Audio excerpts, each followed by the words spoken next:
भैया और बहनें, राम राम।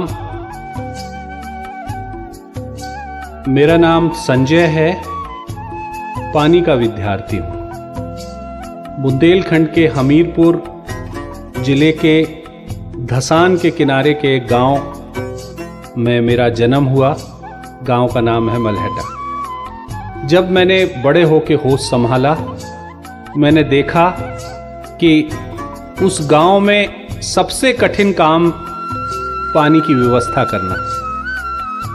जब मैं होश संभालने के बाद थोड़ा सा बड़ा हुआ, मैंने देखा कि सुबह शाम सबसे कठिन काम है पानी की व्यवस्था करना।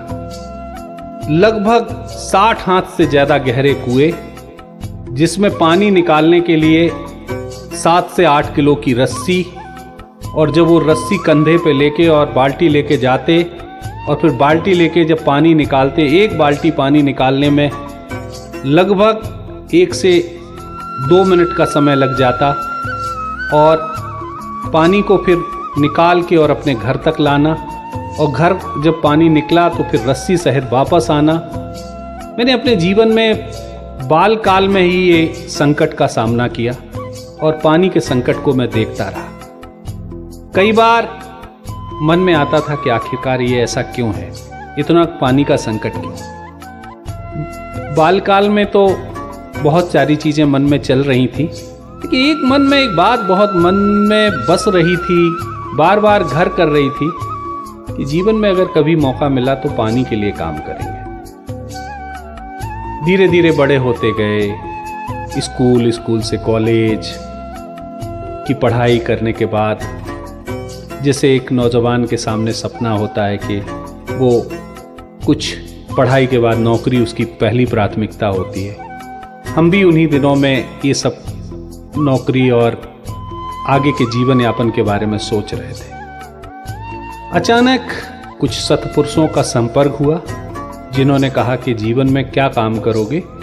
हमने कहा कि कुछ आजीविका चलाने के लिए कुछ नौकरी चाकरी ढूंढेंगे। उन्होंने कहा समाज के लिए कुछ काम करने की कोशिश करो। उनके सत्प्रेरणा से 1995 में हमें मौका मिला कि हम कुछ काम शुरू करें। चंबल में जालौन के खास तौर से जो भिंड और इटावा से लगा इलाका है, वहाँ काम करने की शुरुआत की। शुरुआत के दिनों में ही शिक्षा और स्वास्थ्य और सामाजिक मुद्दों पे बात कर रहे थे, लेकिन गांव के लोगों ने कहा कि सबसे बड़ी समस्या पानी है, अगर इसके लिए कुछ कर सकते हो तो करो। वही यहाँ बुंदेलखंड की ज़रूरत है। उनके इस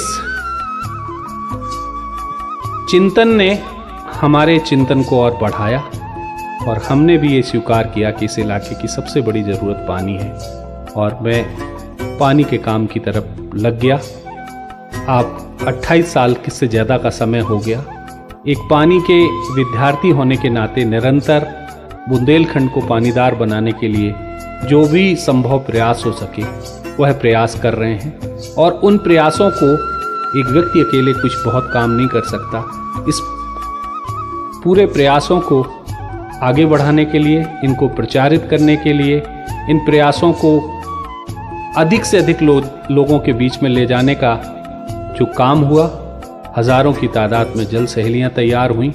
आज बुंदेलखंड के 700 से अधिक गांव में जल सहेलियों का एक मजबूत कैडर है, जो अपने गांव के लिए पानीदार बनाने के लिए काम कर रही हैं, और यह काम बिना किसी सरकारी गैर सरकारी सहायता के कर रही हैं। और आज के अर्थयुग में कुछ लोग जो पानी के विषय में समर्पित भाव से काम कर रहे हैं, ऐसे लोगों का एक कैडर तैयार किया है।